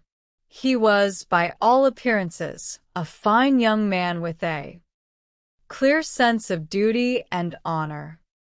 The young couple's bond deepened rapidly, convinced they had found lifelong companionship in one another. Darren proposed, and Latrice joyfully accepted. After exchanging their sacred wedding vows, they moved into a cozy apartment. Together, Latrice transferred her academic credits to North Carolina Central University in nearby Durham to pursue a degree in business administration. Though their busy schedules demanded long hours apart, Latrice was filled with enthusiasm for their shared future. She was a vibrant young woman standing at the bright threshold of married life, academic achievement, and professional promise. Chapter 2: A Chilling Morning Discovery. Wednesday, the 30th of January, 2008, dawned cold and overcast in Raleigh, North Carolina. As 7:30 in the morning approached, the rising sun cast a pale light over Interstate 540, where morning commuters were making their daily trek to work. The routine flow of traffic was suddenly disrupted when several motorists heading westbound noticed something chilling alongside the outer stretch of the highway. Resting motionless in the frost-dusted grass off the shoulder lay the body of a young woman. Distressed commuters immediately placed calls to emergency dispatchers, prompting first responders to race to the location. Upon reaching the scene, paramedics and patrol officers approached the fallen figure, but it was instantly clear that medical intervention was far too late. The young woman was deceased. Initial thoughts among arriving officers leaned toward the tragic possibility of a pedestrian accident, perhaps an unfortunate individual struck by a passing vehicle in the early morning darkness. However, a closer inspection by primary investigators shattered that initial assumption. The victim had not been struck by an automobile. Instead, she had suffered a violent, relentless physical attack. The physical evidence was overwhelming and dreadful. She bore numerous deep puncture wounds across her face, throat, and torso. Major crimes detectives were summoned to take charge of what was undeniably a horrific homicide scene. Investigators meticulously canvassed the surrounding area along the busy stretch of freeway. There was no immediate sign of a murder weapon, nor were there any eyewitnesses who had seen the assault occur. Detectives began questioning passing drivers and setting up visual checks, hoping someone might have noticed something unusual during the pre-dawn hours. Among the many commuters delayed by the growing traffic backup was a man named Darren Curtis, traveling along Interstate 540 on his way to work. At approximately 7:45 in the morning, Darren observed emergency vehicles flashing their lights ahead. As his vehicle slowly passed the central crime scene, he glimpsed a figure covered beneath a blue tarp. Shaken by the sight, he continued driving west for roughly half a mile, only to spot a familiar white automobile parked on the shoulder of the road. A sudden wave of panic washed over Darren. The white car looked remarkably like the vehicle driven by his wife, Latrice. Fueled by growing dread, Darren pulled over, exited his vehicle, and frantically hurried back toward the primary crime scene to speak with the authorities. When detectives confirmed the victim's identity, Darren's worst fears were realized.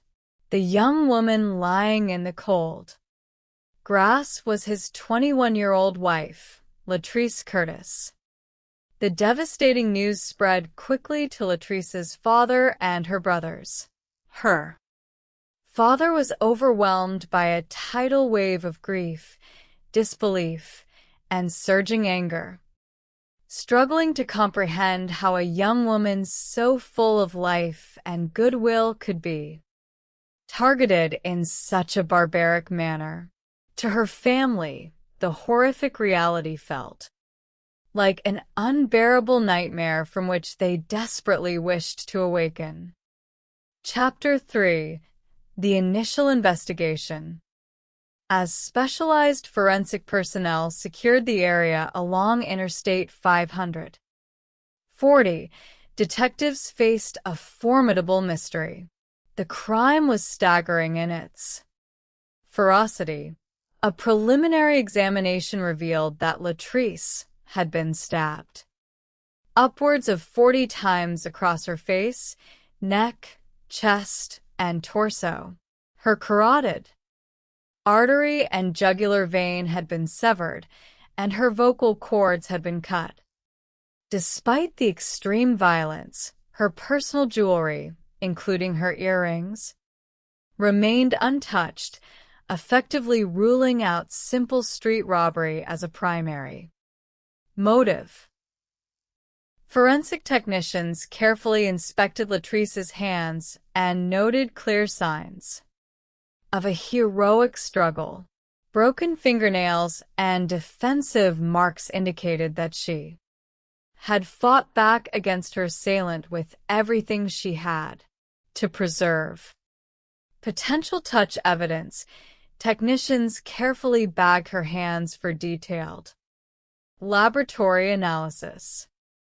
Meanwhile, a second investigative team examined Latrice's abandoned white vehicle located half a mile down the interstate. The interior bore undeniable marks of violence. The center console was cracked, and biological traces were visible on the interior driver's side door panel. The distance between the vehicle and her body suggested a complex sequence of events, indicating that someone other than Latrice may have operated the vehicle shortly before or after the fatal encounter.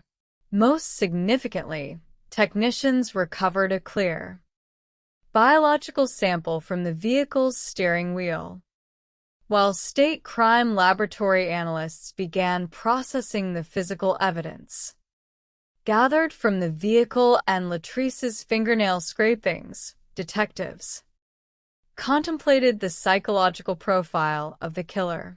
An attack involving 40 individual stab wounds is rarely an indiscriminate act of violence. It reflects intense rage, personal resentment, and deep-seated animosity. The fundamental question confronting law enforcement was straightforward: who could harbor such explosive hatred toward a promising young college student? Standard investigative procedure required detectives to examine those closest to the victim first. Darren Curtis was brought in for formal questioning. When asked about his final interaction with Latrice, Darren recounted that they had spoken on the telephone the previous evening around 10 o'clock. Latrice had informed him that she was running late from her classes at North Carolina Central University and intended to grab a bite to eat before returning home. Darren stated that he went to sleep around 11:30 in the evening. Darren explained that when he awoke the following morning, Latrice was not in the apartment. He placed a call to her mobile phone at 7 in the morning, which went directly to voicemail, assuming she might have stayed overnight with her family after eating late. Darren showered and left for work around 7. 8:30 in the morning, leading to his accidental discovery of her car on the freeway. Detectives examined Darren closely, asking him to unbutton his sleeves and collar so they could inspect his hands, arms, and neck for scratches or injuries. No physical marks were found. Furthermore, Darren granted full consent for officers to search his home and his automobile. The searches yielded no evidence of a struggle or any connection to the crime scene, with no physical evidence linking him to the assault. Darren was permitted to leave, though detectives instructed him to remain available as the investigation proceeded. Chapter 4: Complications and Unsettling Secrets. A major breakthrough occurred when the state medical examiner delivered the comprehensive autopsy report to the lead investigators. The findings introduced an entirely new and startling dimension to the case. During the anatomical examination, medical personnel recovered an intact condom from inside Latrice's body. Physical evidence indicated recent intimate contact, yet there were no tissue tears, bruises, or genital injuries consistent with a sexual assault. The evidence strongly pointed toward a consensual encounter shortly before her death. This revelation raised critical questions. To whom did the genetic material inside the condom belong? And had an intimate liaison triggered the fury that led to her ultimate murder? To reconstruct Latrice's final hours, detectives obtained court orders to analyze telephone call logs for both Latrice and Darren.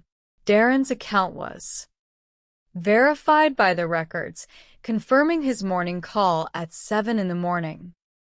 However, Latrice's telephone records revealed a flurry of late-night communication occurring around midnight, long after her initial conversation with her husband.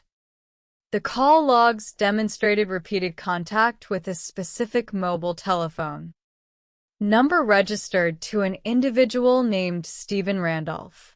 Investigators immediately focused their efforts on identifying Stephen Randolph and determining the exact nature of his relationship with the victim.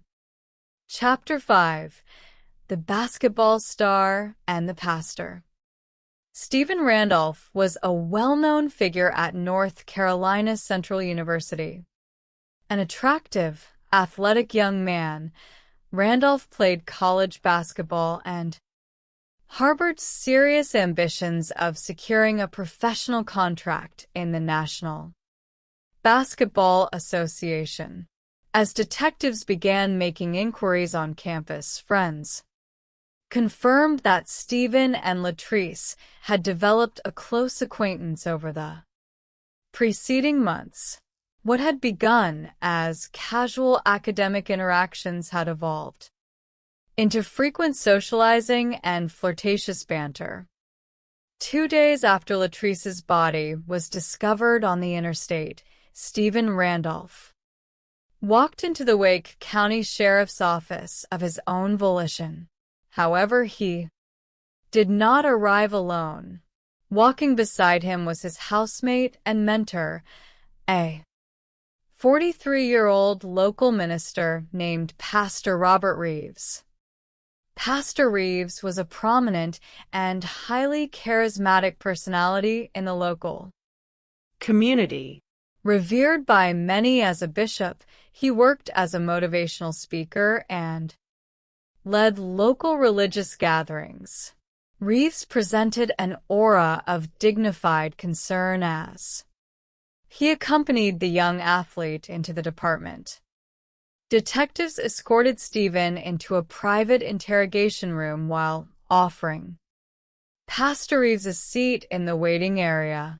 When questioned about Latrice, Stephen initially downplayed their relationship, claiming they were merely classmates who occasionally studied together.